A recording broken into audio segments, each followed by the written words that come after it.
দুই নামাজ মুনাফিকদের কাছে সবচেয়ে কঠিন, একটা হচ্ছে ফজরের নামাজ আর একটা এশার নামাজ। এক আলেমকে জিজ্ঞেস করা হলো ফজরের বাতাসটা এত ঠান্ডা আর স্নিগ্ধ কেন? আলেম উত্তর দিয়েছিল, কারণ ফজরের বাতাসে মুনাফিকদের নাকের দুর্গন্ধ মিশে না।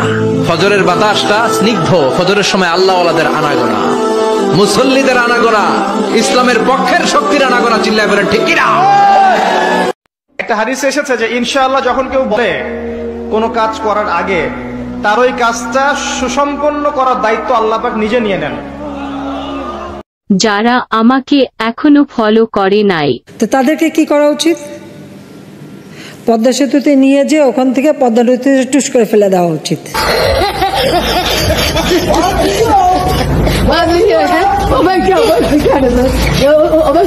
মুসলমানের প্রধান হাতিয়ার হবে